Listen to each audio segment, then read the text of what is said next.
we're all different. Mine had 5 weeks off, so my brain's right. So there we go. Just this one. Yep. Cool. And then print. And then just settle the machine. Oh, and the roll to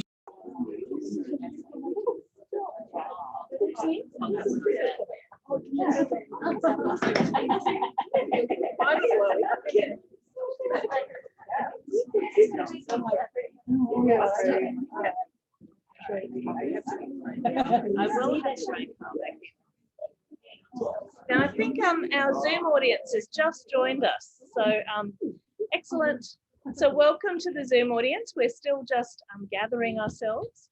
And I'm still just telling Kyl that you use your mic like a rock star. Okay. And it's on and ready to go. Okay. Excellent. And so welcome, everybody. I'll just get my notes. It's lovely to be in real life with some people and also on Zoom with some other people. So welcome to our Zoom audience as well as our in real life audience. So I'd like to start by acknowledging the traditional owners of the land that we're meeting on in this area, the Turrbal and the Yagara people. And I'd like to pay my respects to their elders, past, present and emerging. And I'd also like to acknowledge that because of this Zoom audience, we are zooming out onto the lands of many different Aboriginal people and pay my respects to their elders too. And this is Aboriginal land, always was, always will be, and sovereignty was never ceded. So welcome. A couple of bits of housekeeping before we start. Firstly, for the in real life audience, if you want to turn your phones to silent, that'd be great. But you can feel free to tweet. I'm going to be tweeting at AvidReader4101, so feel free to tweet along. And also for the audience that is on the computer over there, you can have your phones on however you like, but you can also tweet along with us and social media and share. So that would be great as well. For the people in real life, the book of the moment, Raising Them, and this is it here. This will be for sale at the counter, so at the very front counter, and we will be doing a signing, which is a lovely thing to do because we don't often get to have in real life signings. So this is great that we have Kyl here in person to do an in real life signing. So feel free to join us afterwards for one more glass of wine and for the signing at the end of the adventure tonight. And for the people online, we're about to share with you the link that you can purchase the book on. So very soon, there will be a link coming through in the chat function, and that will be where you can purchase the book. Also in that chat function, if you would like to put your questions at the end of the session, I will get your questions texted to me. We've got a very complex system of someone inside checking the event online and then texting me questions. So please feel free to text those questions through and I will be able to ask them at the end, and also questions from the in real life audience as well. So that'll be really great. So it's with great pleasure that I'm going to introduce tonight our conversation crew par excellence. We have Sue Swinbourne, who is an academic filmmaker and an advocate for trans and gender diverse children and is the parent of a trans child. So everybody welcome Sue Swinbourne.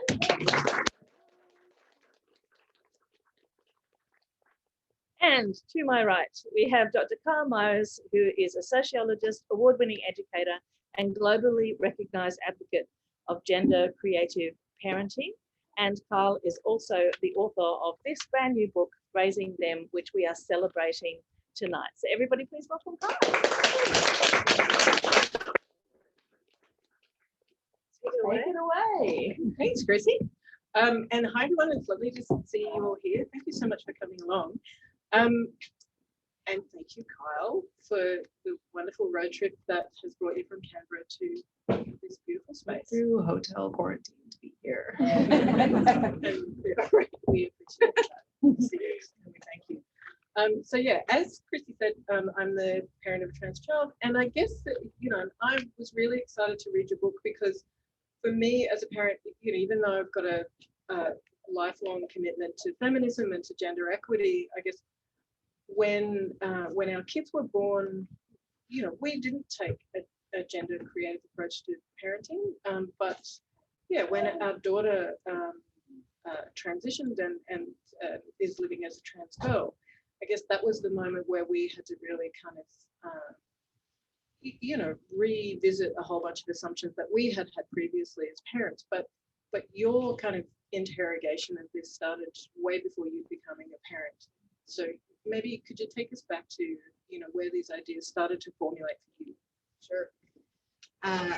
So I think that I would say the decade before becoming pregnant with Zoomer is when I had like a really big shift. So I was raised Mormon, for those of you who haven't read the book yet. So I was raised in the Mormon culture, which is very binary, loves it, invented it, like thrives on it. And so just I knew nothing but like the gender binary and cisnormativity and heteronormativity, and also like curious llama. I do this when I like have a term that I've said that like maybe 2/3 like I don't know. So cisnormativity means that you are assuming that everybody is kind of having this like biologically essential path towards gender. So everybody who's born with a vulva is going to be a female and identify as a girl and present themselves in really like binary, stereotypical feminine ways, and like male penis, boy, masculinity. So that's like cisnormativity, right? Like kind of these like limited paths. And that is totally the environment that I was raised in. And it wasn't until I was about 20, my early 20s, when I was like, I gotta get out of here. This doesn't feel right to me. Something like this can't be all that I'm destined for, is to like be a Mormon man's wife and like produce a lot of Mormon babies. That does like, I'm so here for the people who that like really jives with, but that wasn't my destiny. And so I traveled and I went to school, and that is really where things started to open up for me. I met queer people for the first time. I met feminists for the first time. I was taking gender studies classes, and that's the first time that it was even like became the concept of that there could be a gender experienced outside of a binary, was when I was in my early 20s. And so then it was just like a crash course into it. And so I had a gender studies degree. I went to graduate school and was studying sociology. And that's where I started to see, like, I already knew, okay, gender's not a binary. I know people who are intersex and non-binary and trans. And then in my sociology graduate program, I was studying population level health, and literally every outcome, all these disparities, I could see how they were intrinsically linked to the way we were socialized, right? Like whether it's gender socialization, racism. And so that's when things started clicking into place for me of like, I think I want to have a kid someday. And if I do, I've got to figure out how to like get into a different path than what I was sent down and what most kids are sent down, because it just didn't fit well with me, knowing that like my kid could be intersex, my kid could be non-binary, my kid could be trans, my kid could be queer. And even if my kid is the most cisgender straight person that's ever lived, I really want to protect them from gender stereotypes. So it just became this like non-negotiable thing of trying to figure out how to hack parenthood, which I'm still working on. Yeah. Hopefully that helps. Yeah, and so you wanted to do that. So what was your approach? So you're like, how do we hack the gender binary as parents? So what was your strategy? Yeah. Well, now that Zoomer's 5 and I can kind of look back on this experience, I can try to simplify gender creative parenting into like 4 tenets, like things like linguistic and behavioral things that we do, and like the 2 main reasons, which I kind of just explained. But what gender creative parenting looked like to me, I didn't have any possibility models for it really. When I was in my early 20s, when I was in gender studies, is when I heard about like 2 families. One was Sasha in the UK, whose family like didn't assign a gender to Sasha, and then there was Storm in Canada. And they each had this like tabloidy thing written about them in like the Toronto Star and like the Daily Mail. And that's how I found out about them. And it just clicked of like, there's people doing this, like, this is rad, right? Like we can overwrite things. Like, I don't know how they're doing this, but they didn't have blogs, like Instagram wasn't a thing. Like there was nowhere for me to figure out like, how do people actually like do this on a Tuesday at the grocery store? Like I didn't know. And so and I also had a partner, Brent, who like is totally a feminist, but had like, we weren't on the same wavelength. So I kind of had to be like the ambassador for our parenting, simultaneously like trying to like have conversations with him. So like not get him on board, but like, how do we navigate this?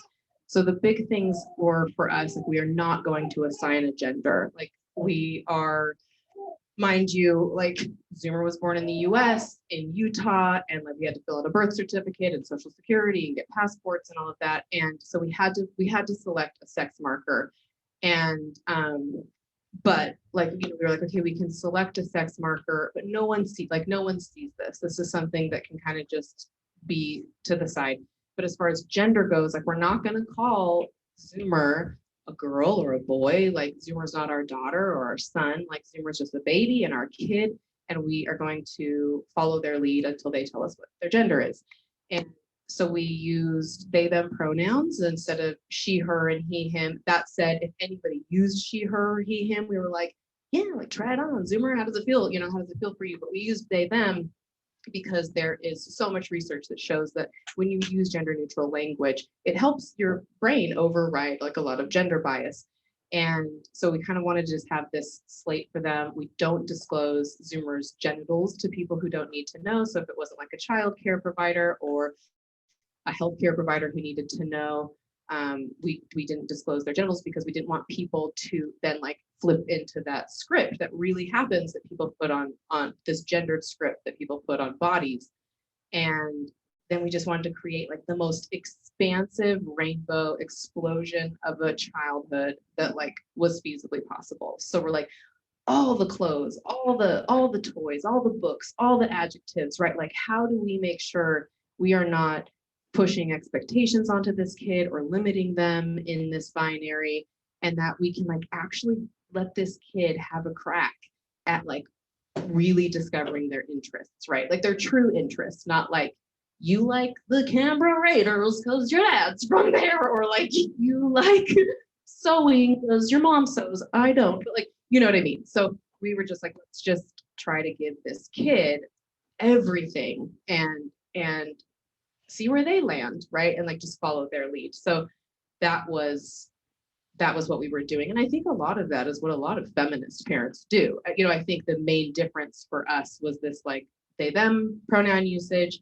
and just not answering that question, right? Of like, is it a boy or a girl? We're like, they have not told us yet. So there's just that there were some different practices, but I think the philosophy is there with a lot of parents, right, who don't want their kid to experience gender stereotypes. Yeah, and I mean, I will say after you know, we spoke and I read your book and I went to our daughter who's now 14. She transitioned when she was 9, and I said to her, "Oh, I'm reading this book, and you know, this is what Kyl and Brent did with their child. You know, they didn't assign a gender, and you know, and our child definitely, you know, expressed her gender in very expansive ways, and we never said don't do that. But I guess." Anyway, so I said to her, would you have preferred that we didn't assign a gender to you until you were able to tell us your gender? And she just looked at me, she's delightfully tolerant and very patient, but she just kind of went,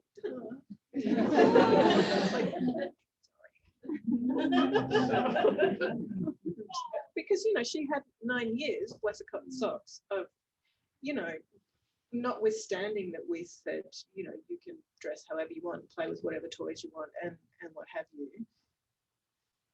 You know, we still use male pronouns for her, and you know, as did everyone in our community, as did, you know, school and a kindergarten and what have you. So I mean, I think it's like a really, and look, and not necessarily because every kid is potentially going to be trans, but I did read, there was, and I meant to actually read it again, so I remembered it better before I had this moment. I just turned 5. No, it's Jesus Christ.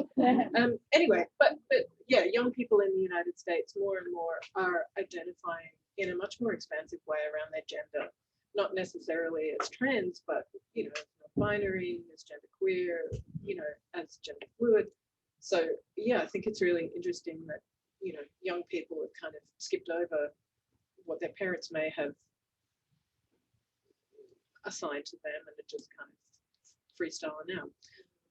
Anyway, lost my train. Oh no, there it is.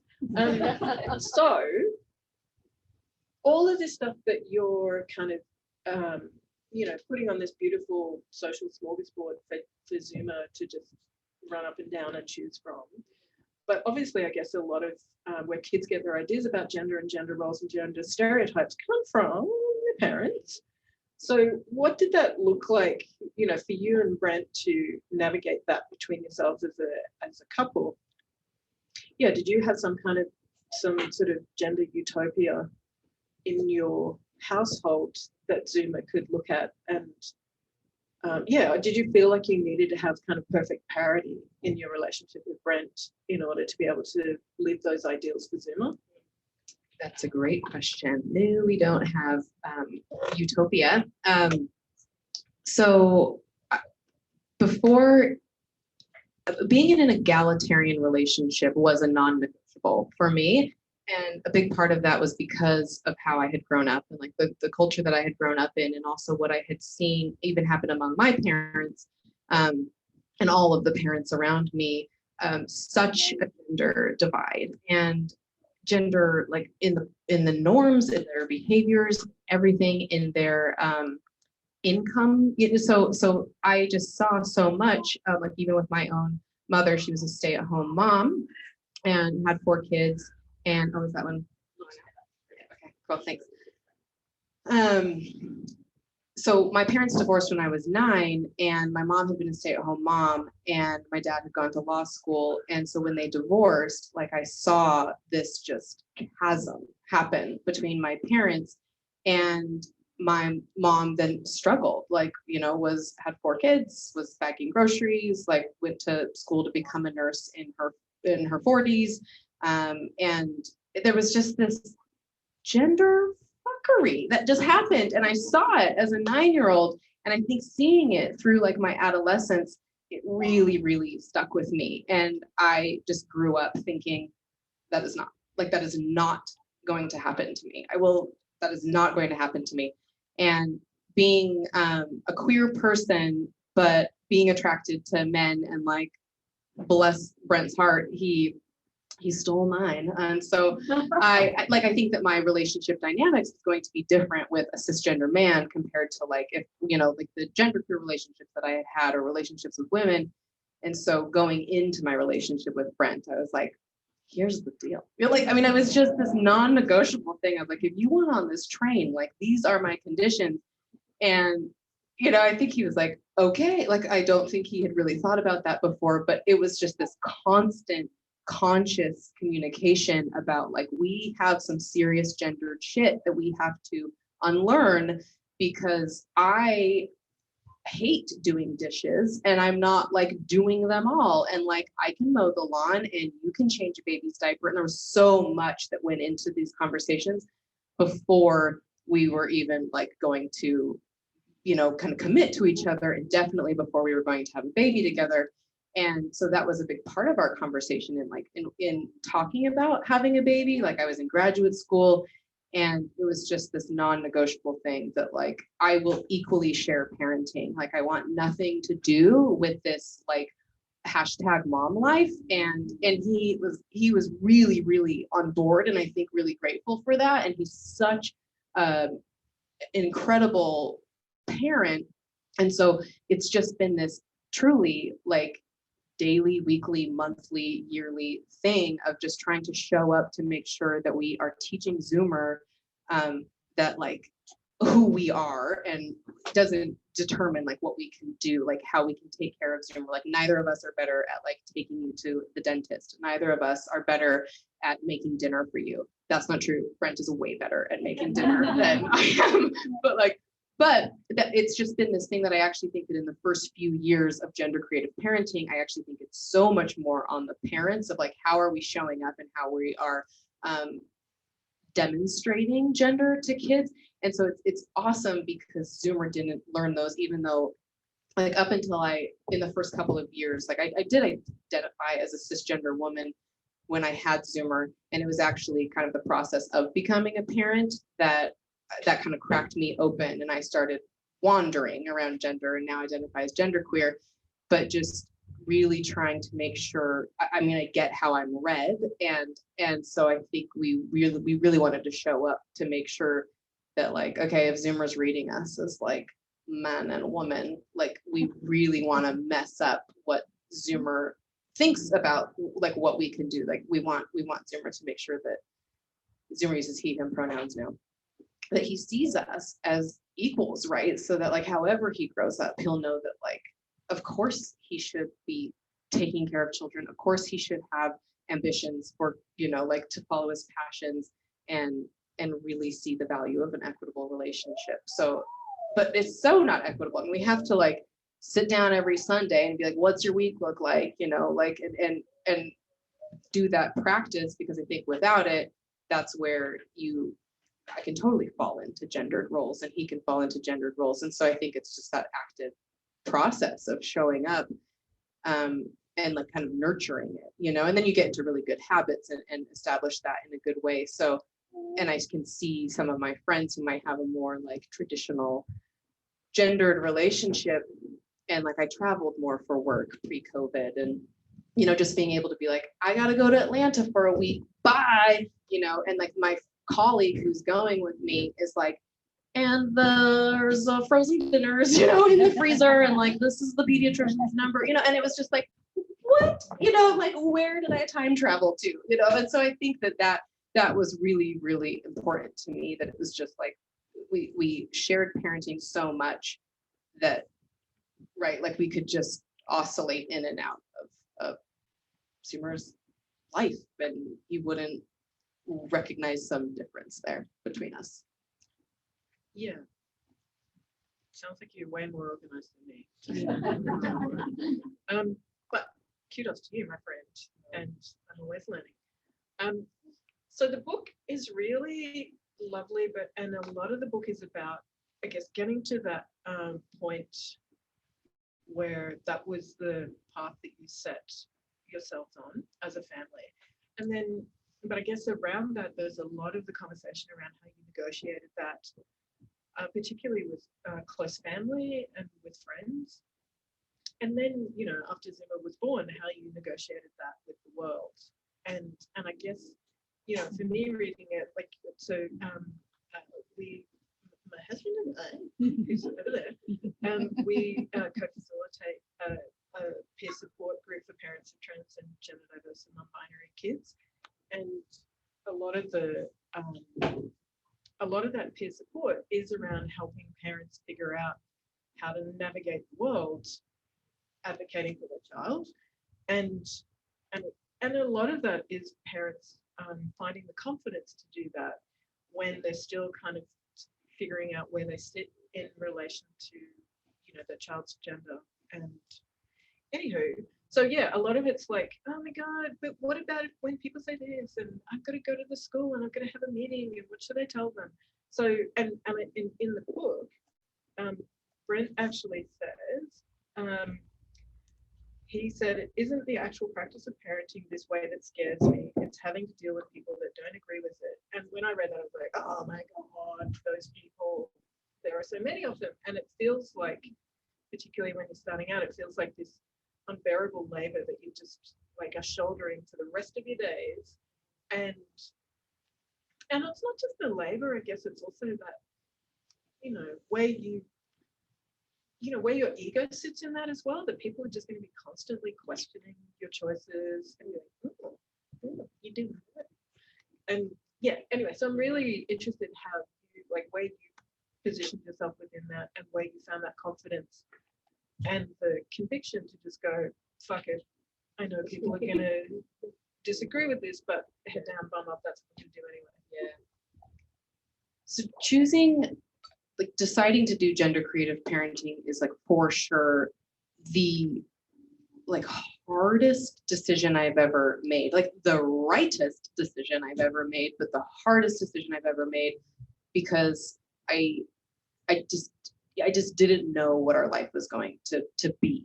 But I can remember I had so much anxiety when I was pregnant, and it was largely around like this parenting decision of just like, I'm a first time parent. I think that maybe it would have been a little bit easier if I had like already had a kid and like maybe assigned a gender, right? Like, and known what parenting looked like, because I was just like, the paparazzi is gonna be here and like they're gonna, like they're gonna follow us to the swimming pool. Like I just really got in my head about it, and I had a lot of anxiety. And then I think because I was totally the ringleader of it, like in my partnership with Brent, Brent could express his anxieties about it, and I felt a little bit more nervous to express my anxieties about it, because I kind of felt like I've gotten us into it, like I've gotten us into this, and like I have to like really be strong and dedicated to this. And I think there's kind of two things going on. Like we were making the decision to do gender creative parenting without really any role models to be able to like ask questions to. We just had to go for it. And then we also decided to be public advocates for it, because we do believe in it so much. And it just felt like, if I'm looking for some possibility models, surely other people are looking for possibility models too. But that's another really terrifying thing to do, is to put yourself out there for like criticism, especially in the parenting world, because like I'm not this perfect parent. But I think that there was this pressure of like, I'm doing this thing that is so fringe, and I have to be so convincing about it, even though like I'm just trying to figure this out as I go. So that like all happened at the same time. We were just like, we're just doing this. And I kind of felt like becoming a public advocate almost like made me more accountable to doing gender creative parenting in my day-to-day life. And so I know like I had some thoughts that would creep in of like, we couldn't do, like we could decide to not do this. But at the end of the day, I mean, like those thoughts were so fleeting, because I was so convinced that this was a worthwhile parenting experiment to do, because I felt confident, because like being trained as a sociology PhD all day, every day, I looked at the science, and I was just like, these cisgender kids, like, we're not having great outcomes here. Like I just kind of figured like the evidence was inverse to me. So many people are like, you need to prove to me that gender creative parenting works. And I'm like, can you prove to me that this whole gender binary thing is like, we're smashing it with it? Because I don't think we are. Like, there are so many disparities that are happening to men and to women and to trans folks. And like, it was just like, this isn't working. And so that was kind of where I was coming from, was like kind of reading between the lines of the data that we do have. And there's mountains of evidence that the gender binary is harmful. And so I just thought, I can do this. Like I can find confidence in this way of parenting through that. But just trying to find community at like the same time, like I found community through Instagram. Like I just remember like being up in the middle of the night with like, 10-week-old Zoomer, like nursing. And I'm just like on Instagram searching hashtags, like, what are people calling this? Like, where are people? Like, gender creative parenting is a term that like we just called it. And then we found people who were doing the same thing as us, calling it gender open parenting. We found people who were calling it gender autonomous parenting. Like I started to find the people using the same language, which then helped us find like community, and then we could help each other there. And I think I had this social safety and credibility. Not that you need credibility or like a PhD to be able to parent this way, but I just was like, I can help create resources for people to like make this easier on other people who are doing this. Like I will figure out how to grow a thick skin to like help get this message out there, and like to help kind of and there's some really incredible advocates for gender creative parenting, gender open parenting, to the point that now that like Zoomer's 5, I kind of feel in a wonderful way like my work is done here, and I can kind of like step out, and I'm going up now and trying to like not be so niche on gender creative parenting, and like always talking about that and talking way more about just like anti-sexism in parenthood. Like how can parents of cis kids create a more equitable and inclusive world for them? And so that's kind of where it's going. But this whole ride has been terrifying, and right, like I had to try to rely on the data, like on the data and the confidence for it. And but I think if my 2021 self could have gone back to 2016, right when Zoomer was born, and could have said like, it actually works out okay, like you find friends and like it's pretty okay, and like, you know, like no news crews show up and like a public pool in there, you know, like I don't know if I would have believed myself, because it's right. Like I think when you hypothetically think about like how your life is going to look like that, it can get really scary. And I want to mention that we are very privileged and have had we had a really wonderful community with work colleagues and family and friends, and lived in a progressive city, and other families haven't had those same experiences. Like child protective services have been called on them, right? Like there have been, you know, like one parent who's wanting to do it, and then there's a divorce, and like the other parent, like there have been families who do what we're doing who have had the traumatic experiences with it. And so I think that's also like gives me fuel of why like I have to keep talking about this. Like I will talk to the school principal for you, so you don't have to do that. I will talk, like, give me your uncle's phone number. Like I'll have a chat with him. I think that's kind of where my advocacy has come in, of like trying to like help push this along and create resources that can actually help make the world like less, that just have less friction for these other families. So shit, yeah, like that's been it. Yeah.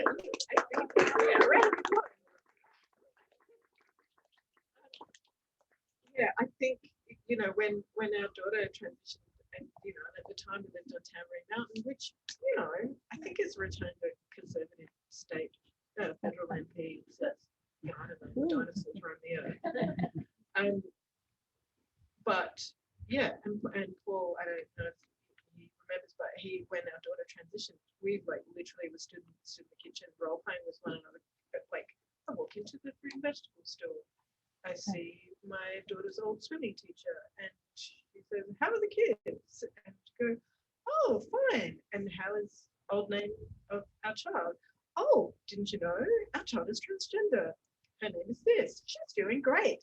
Lovely to see you. Bye." Like we just really had to practice super basic, just like, "Oh yeah, oh, have you not heard? Oh yeah, it's a thing. Anyway, lovely to see you. You're looking great."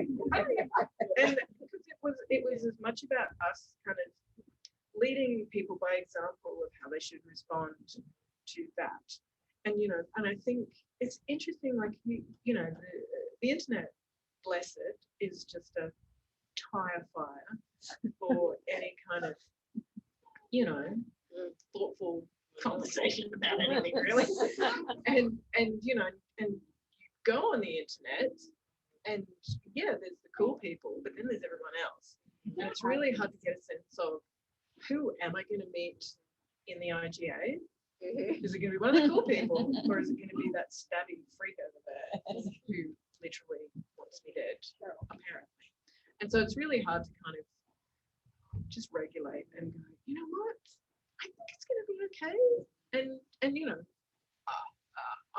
sometimes it isn't, and definitely there are those families and those communities and those circumstances where it does go to shit. But I think it goes to shit less than we think it. I mean, that was your experience, right? That by and large, you know, people didn't plant a burning cross on your lawn. No, which is the good news. Yeah, it's great. I think what's really unfair about gender creative parenting, or even maybe like the early stages of parenting a child who has told you, right, like, this is my gender, this is my sexuality, it's different than what you thought it might be. Like there's this learning curve, and I think it's really unfair that in the first year of gender creative parenting, I kind of like see it as this like x-axis. It's like, okay, this is like comfort and like confidence in gender creative parenting, and like this is time. And so in like the first like 8 weeks is like when everyone's obsessed with newborns. So I'm like in Target and I'm like so exhausted, and Zoomer is so tiny, so like so cute, and so people want to talk to me.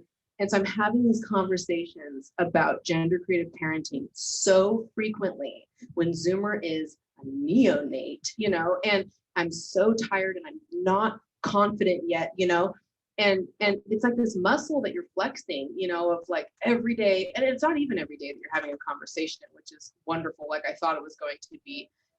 Really, I could go days, weeks, months without ever like talking to somebody about gender creative parenting, because if in the produce section someone was like, he's so cute, big thank you, and like walk away, or like, how old is she? 10 weeks, and like walk away. But so like, but having conversations with people who would ask, is it a boy or a girl? Like that is when I have to, we're doing this thing called gender creative parenting. Our child hasn't told us their gender yet. We're going to wait. It's a surprise, like, and but then I'm so confident, right? Like, and I'm like, I'm so confident, like anybody come at me and like ask me if my child is a boy or a girl, when Zoomer's like 2, and like no one is asking me, so it's just like I'm so confident and no one gives a shit, as Zoomer got older. And so that was pretty sweet. But it's just this unfair thing if you're like, I'm so new to this, I'm not confident, I'm not there yet, I'm sleep deprived, and everybody wants to talk to me about like my infant's gender. So that was tough. But now we're having this different experience because how wild, right, to like have used they them pronouns. And then right around Zoomer's 4th birthday, Zoomer was like, I love he him pronouns. And we're like, rad, like that's rad, that's great. And so then it's a different conversation, right? Like which is like, I think it's interesting to me, right, that like people are having to have conversations, right, with like their parents or their siblings or whatever, their coworkers, to be like, my kid is using they them pronouns now, or like different pronouns. And so to like tell my dad, like, hey dad, like you need to use he him pronouns, and my dad's just like, I'm really struggling, like I'm really struggling, like I keep calling them, I'm so, like, and it was just so cute, like my like conservative Republican dad is just like, just can't get these they them pronouns out of my head, and I was like, yeah, but like we need to, because like Zoomer's pronouns are he him. So it was kind of a different experience than I think what happens with like obviously a very different experience to see how that happened. But there was already like for my parents, like they still are like so conscious about how they're treating Zoomer, right? Like, and it was like their behavior was more important to us, but like don't treat Zoomer like a stereotype. Like if pronouns slip, that's okay, that's more okay to me than you only buying Zoomer like these toys or only using these adjectives for Zoomer. So that's been a new experience now that Zoomer has like declared gender. It's a really different ride now. Yeah, and I definitely think that there's, with our daughter, when she was little, and was still being referred to as male, there was kind of a honeymoon period where that was still okay, where it's like, oh, how cute, female dresses, and it's kind of permissible at a certain age. But then when you get within cooee of primary school, even kindergarten, that's where it's like you have to pick a side, and the stakes around you picking a side, a child picking a side, just goes up and up and up, I guess, as you kind of progress from the age of 4 onwards, which for our child was when it became, when her life became really tricky, because she wasn't able to kind of exist in a liminal space. People like really wanted her to start conforming to gender norms. So I'm interested for you, because obviously, you had that time where you absolutely had to go to bat for Zoomer, while they were determining their gender. Now that Zoomer, is using he, him pronouns, I'm curious, like, what life as a gender creative parent looks like now. Because at first, when I got to the end of the book, and I'm just thinking this is a spoiler, but I don't think it is. At the end of the book, Zuma hasn't. We're not there yet. No, Zuma hasn't chosen his pronouns yet.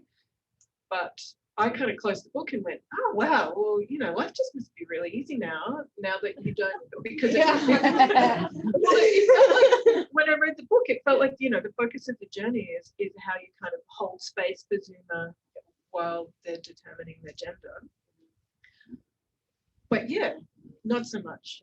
Tell us about that. Yeah, well, I actually think that my life now probably really looks like a lot of parents, right? Who are trying to tackle the gender binary.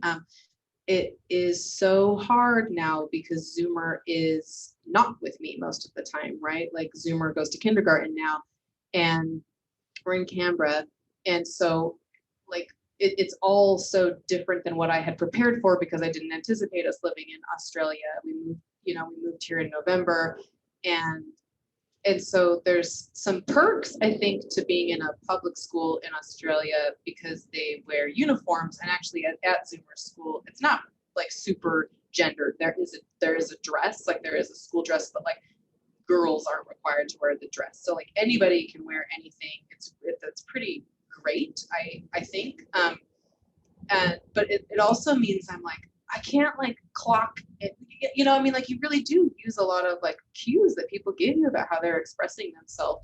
And so that's really interesting of like, I can't tell. And there was like a school disco recently and like kids could wear whatever they wanted. And I saw a kid who like Zoomer, you know, tells me uses he, him pronouns, who was wearing like a Emma, the Wiggles dress. And I was like, hell yes, you know, like, you know, I wouldn't have known, you know, like when you're in your little, these like really boring uniforms. But anyway, I am now like fighting with 5-year-olds about like what gender means, and that's so hard. Like it's so hard, and I have to constantly remind myself that like this is a long game, this is a marathon, this isn't a sprint, right? Like the Zoomer's coming home and is like, you know, well, boys can't like glitter, you know. I'm like, what, you know, like boys can't like glitter, you know.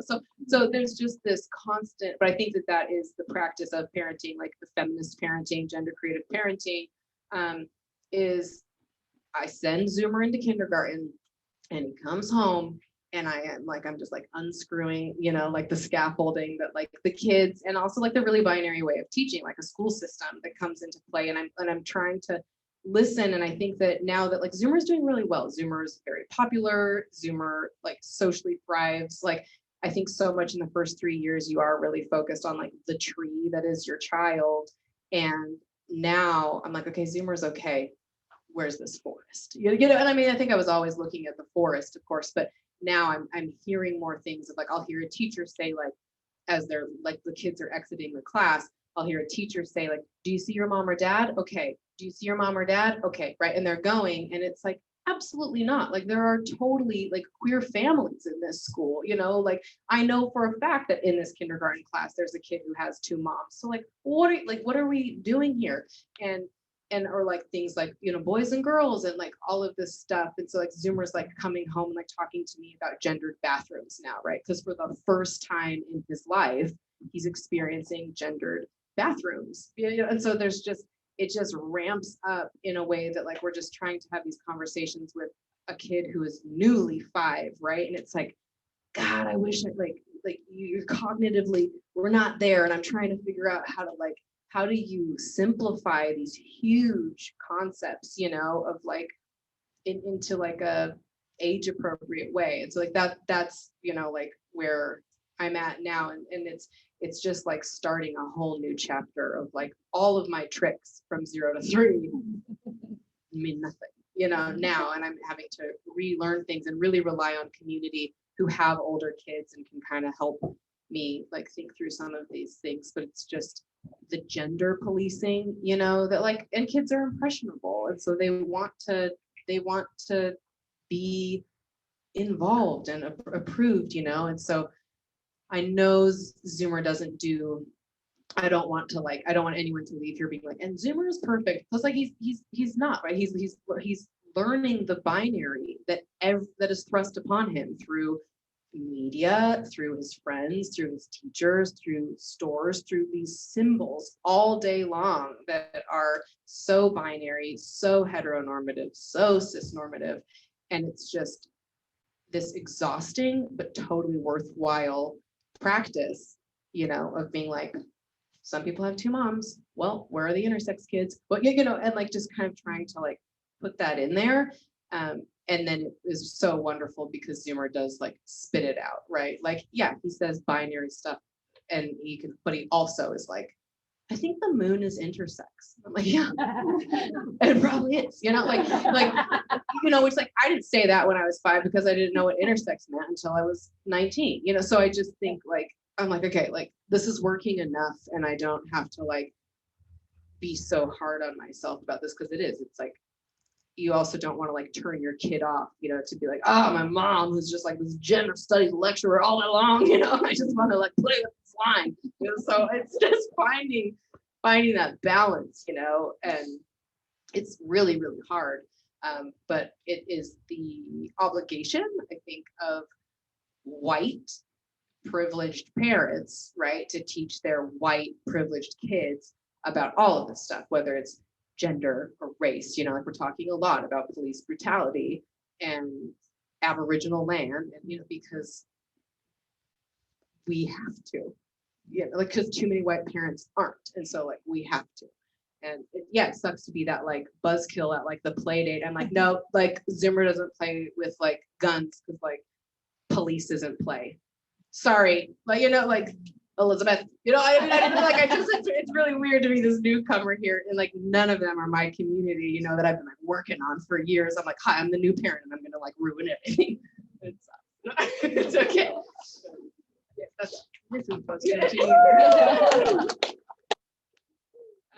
Yeah, I mean, I guess, yeah, from the perspective of somebody with a 14-year-old and you know, and an 18-year-old boy who definitely just rolls his eyes so hard at his weird parents.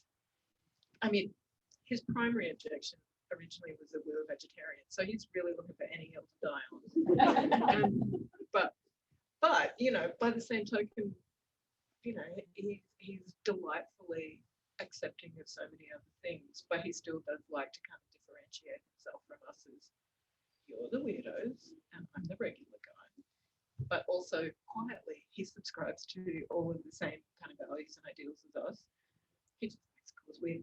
But yeah, for my daughter, you know, it is much more like, you know, whack-a-mole for her, that, you know, her experience moving through the world isn't as a cis kid, and there is all of this gender fuckery, I think is what you called it. That she really, you know, has a very direct impact on her, you know, feeling of belonging in the world and how she moves through it. So, you know, on behalf of her, you know, thank you for raising a child that is not going to, you know, be a part of contributing to future gender fuckery. Fingers next. Chrissy, is this the point where we should be checking if there are questions from the people? That's a good plan. So, if you have any questions on Zoom, make sure that you type them into the comments bar, and hopefully someone at the counter will be texting them to me. But if you have any questions in real life, please put your hand up now. There's one. Hi. Hey. We might have to repeat the question. Do you want a microphone? We'll just repeat them. Okay. Zoom. Yep. Maybe I'll struggle to think of it as a question, but when I think about all the things I learned about feminism, the narrative generally seems to go towards, I'll do this. Narrative goes towards gender not being as important as maybe I previously thought. And then when I study or look at things to do with transgender, kind of confusing because it ends up being important enough that you end up picking one, maybe you don't. So I wonder, over your time, what's your definition? What does it mean to be male, female? Does it matter? Like, is there a definition? Does it change? Do you want to repeat that question? Yeah, and that's a great question. And let me know if I mess up, like giving this back. So, like, when does like the definition of gender or meaning of gender, like when is it important? How has it changed? Like so much when we're talking about feminism is about gender. I'm blowing it right now, right? Like about like kind of talking about this. I can't answer it for you. I actually would say that every year it becomes more difficult for me to like define gender. And it is because I'm learning more about gender, I'm learning more about bodies, I'm learning more about oppression. I meet more people like and I like learn more about their lived experience. And like, I'm having a really hard time defining gender because I don't think it does it justice, because I think it's an enormous, like complex concept. But I also can see how like there has to be some type of like shared language and like framework for this, right? It's like, I do view gender as a spectrum. Like, I don't believe it is a binary. There are people who are non-binary and gender fluid and genderqueer. I am one of them. Like, but our social structure is so built and reinforced with the gender binary in a way, especially that kind of catapults men. Like it's a power structure, right? So there's like oppression and power that's happening. And I think that when it's coming to feminism, and it's not just about like cisgender women, I think when we're talking about gender, it's really just this like plea of like, we have got to figure out a way to move beyond this like oppressive structure that is harming, killing, right? Like just making people's lives so miserable, like at like the benefit of other people. And so I just think with like I struggle to think of like, what is gender, right? In the same way as I think I used to, right? Like I think it's just like I've had this like stepwise progression of like gender is like a social like a social structure that is like our identity and our expression, and like maybe the behaviors that are expected of us on our assigned gender at birth. Like, and it's such a crapshoot to me now, and it's because I know so many people who are non-binary and live outside of like the gender binary and are gorgeous, vibrant, incredible people who are like thriving outside in spite of, right, and inside of like this patriarchal norm. And I think when we think about gender so much, like we come from this Western idea of it, right? Like the binary, and the binary is invented. Like it's a very white, like colonized tool, right? Like we know that there are cultures all over still existing, right? Where like there isn't a binary. There's just this like human experience. And yes, sometimes like based on what types of like bodies people have, there might have been different like behaviors or norms or something in different cultures, but that there's this like acceptance and affirmation like of people between and beyond these binaries. And so I think I struggle to like define what gender is, because I really think that it can mean different things to different people. But I also understand that it's so important for us to have some shared framework for it. And because right now, like we're not post-gender, right? Like we're seeing all this anti-trans legislation, like there's gender wage gaps, and then like it's like packed with this like intersectional layers of like, are you a person of color? Are you an immigrant? Are you disabled? Are you like, so I think it's just my main thing is like, we have got to stop trying to place these rules, like these binary rules and these expectations and restrictions upon people's bodies based on these like really silly concepts, right? Like, because even I used to be like, sex is different from gender. I don't totally think that anymore, right? Like, I actually think that like they're very intertwined for a lot of people, and this whole like sex and gender structure has been used as like a power tool with the same things of like bodies and like these norms or behaviors or whatever. But I do understand sex, like biological sex, as even this really complicated, beautiful thing that we as scientists don't totally understand yet, right? Like there are chromosomes that we have in our bodies that might determine what type of like reproductive capabilities that we might have, or like hormone functions that we might have. We have hormones, we have genitals, and a lot of those things can be changed, you know, right? Like people do whatever, like even over the course of anyone's life, hormones are changing, right? Bodies are changing. So That's right now. well, yes. Just such big as menopause. Exactly. So, like, I totally appreciate your question. And I think sometimes, like, I think that it can be like a critique that comes on to people who are like pushing for people, like pushing for us to move beyond the gender binary, because I think some people might be like, you can't even define it, you know? And like, I think that that's fair, but like, I kind of refuse to like be able to be like, here's my like 2-sentence definition of gender, because I do think it is enormous, and like how gender is experienced is so different across time, across place, across culture, across a single lifespan.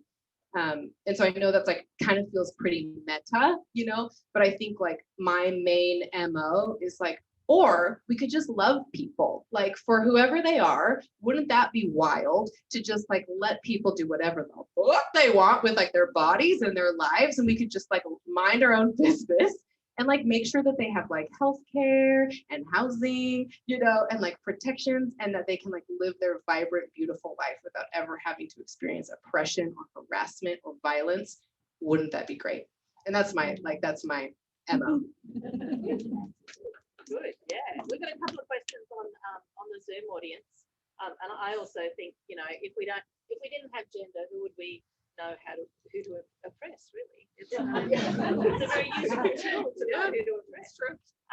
So there's a question here from Peter, who has said, "I'm in early childhood and realise we have a lot of work ahead of us. What is one thing that you would like to see early childhood educators do differently in supporting children's development of their unique identity?" Just pick one thing. Great question, Peter. They do say, or more than one. So I think that gender it just becomes it is treated too much as like an important and like binary and exceptional like point of difference between kids, like to the point that it really shuffles kids down really different social conveyor belts. Like in a school classroom, for example, I know this because I hear this from so many parents or teachers, even of like, teachers will say, okay, I need like 3 strong boys to like help me move the chairs, you know, like and then there's also policing that happens when girls are more likely to be disciplined in a class if they don't raise their hand before speaking out. So like if a teacher asks a question, a boy can shout it out and a girl can shout it out and a girl will be disciplined for it, right? So like there's a lot of just this like policing of gender stereotypes that happen. And then there's this just erasure that's happening of kids who are not in the, like aren't in a binary. And so I really just wish that teachers, and they just are some of the most powerful agents for this like socialization in kids' lives, because my kid spends more time with their kindergarten teacher than he does in our house, you know, like a lot of the time. So I just wish that teachers could see actually how much the way they talk to kids, the way they're categorizing kids, the way they are even teaching kids, even just like using only binary gender examples in like homework, or how they're teaching them about gender, is having an enormous impact on how kids are like developing their ideas about gender, often in super binary ways. And children's brains are so like malleable in that first like 5, 6, 7 years. And that's actually when bias really gets like solidified in their brains. Like children learn racism and like have racial bias by the time they're 3, 4, 5. Children are learning gender bias and the binary and exclusion and transphobia when they're 3, 4, 5. So I just wish that teachers knew they have this really incredible opportunity to try to help kids understand that they're much more similar than they are different. And I just think like it's huge in their language. So I think it's one of the most important things that people could be doing as early educators. So Peter, thanks for that question. And I hope that that helps, but just looking and like, how is gender coming up in the language? Like, do you have pictures of the leaders of the country? Because any girl or non-binary kid who's being in a classroom in the US is just gonna see a lot of men and, you know, one black one and one orange one, like in the picture books of who can be leaders of a country. So just, it really is like, what can we be doing to try to disrupt the narrative and like the reality, right, that like kids are being taught. Any questions to the audience here before I go to the one on Zoom? Yeah. I'm curious if you ever chatted with someone that is not brought up on the English culture and the language. I grew up on a gendered language, which is not only by the way we treat people, but also by the way the actual language structure. And if that has a way out of it or a way to treat it, because it's very tricky when you're trying to formulate language, especially trying to create a neutrality for it. It's really hard when you are faced with something that is very structurally based.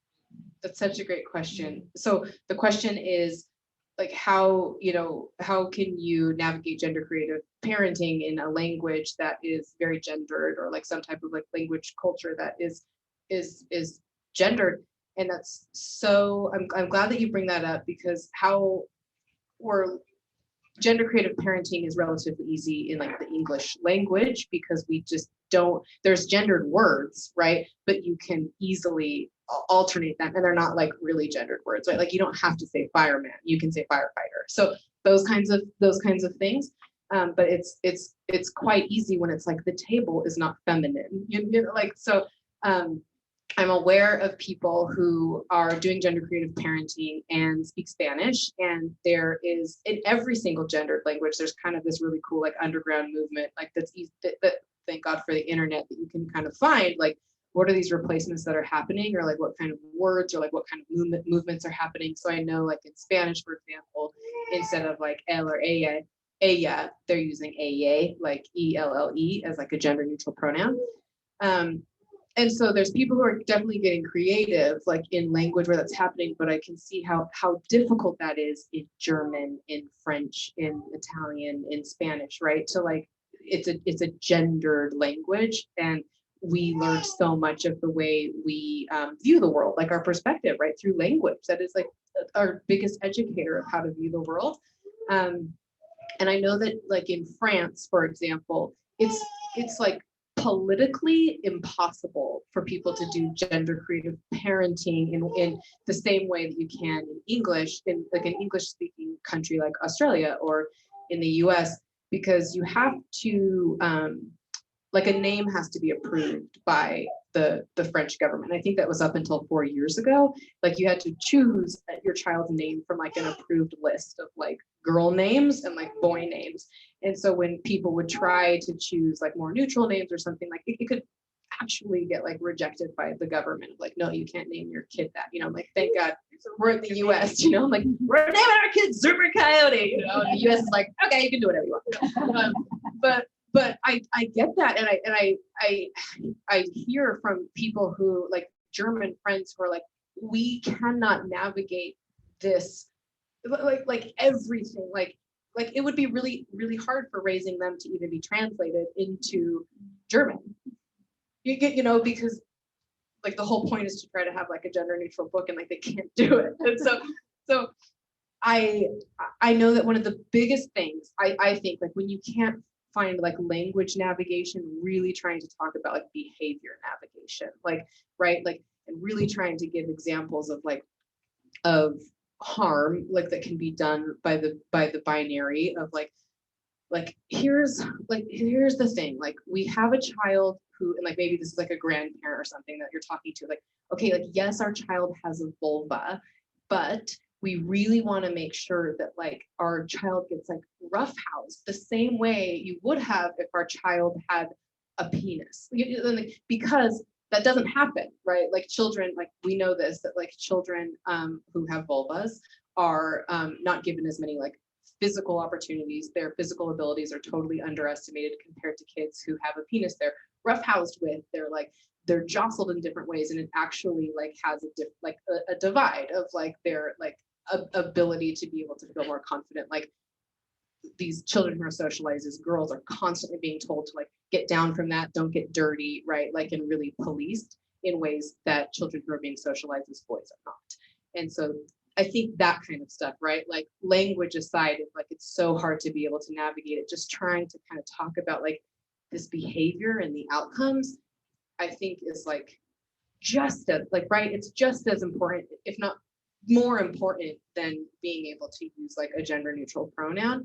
And I hope that that is helpful, but being able to be like, of course, like a boy can wear pink. Up until 1950, pink was actually considered the more masculine color, right? Like we have to like continually go back to history and talk about this kind of stuff. And I hope that that's helpful, but I recognize that like English is like the dream, kind of the dream language for it. There are other languages that are even more gender neutral than English, right? Where like there is no such thing as gendered pronouns, you know, which is rad. And, you know, so that's something that we can kind of come up against in English. People like they, them, you know, and it's like we've been using, you use the singular they, them all of the time. Like, oh, that person left their sunglasses here. I hope they come back and get them, you know, like, but there's also these countries that have Korea, like Korean has no gendered pronoun, you know, everybody is the same. So that's helpful, right? Or like even being in these countries like Sweden that has Han, you know, like these like actually official recognized third gender pronouns. But I think behavior is much more important, like for family and like teachers than languages sometimes. When after our daughter transitioned, and it was a really cool experience because I got to see, I guess, how people respond to you based on your gender. There are a bunch of things that you don't notice. And so I would be like, hey, so what did you notice today that was different? You know, once she transitioned and she was presenting to the world in the way that she was read as female. One of the first things she said, people really care a lot more about your clothes when you're a girl. Like nobody ever comments. And she said, no one ever gave a shit. She didn't say shit. She's a good child. She didn't. But she said, really, no one ever cared about my clothes. No one ever said anything about my clothes before. And now go meet people. That's all they talk about. Like, what the hell? Yeah. And yeah, it was a really cool experience for me to be able to get from her what she was observing about how she was able to move through the world and how people responded to her in a completely different way once she was being read as female.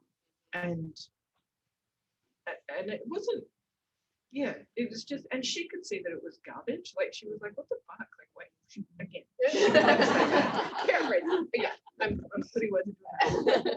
But yeah, there's so much that, and even people that had known her prior to her transition, you know, would treat her in a, and you know, would like literally people's tone of voice changed to the way that they would talk to her, the tone of voice that they would address her with. Not that they were mean or anything, but the way that they would address her when they read her as male was like, oh, hey, go on, mate. Oh, yeah, you're right. You know, good on you. Even women.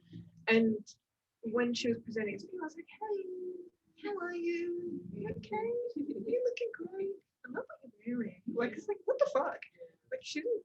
Anyway. Yeah, I feel like we've only just scratched the surface of all of these issues, but I feel like we need to actually wrap up, unfortunately. There are many more questions from the Zoom audience and probably from the real audience as well. You're all real. You're all but this, you know, this has just been the beginning of the conversation. Some of the questions from the Zoom audience would absolutely be answered by this book.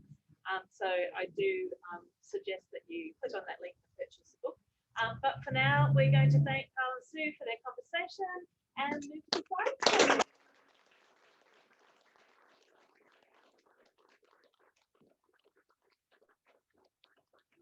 I'm going to get Kyl to the signing table first so that we can get the signing underway. Thanks, everyone. Bye. As she leaves the meeting, leave me.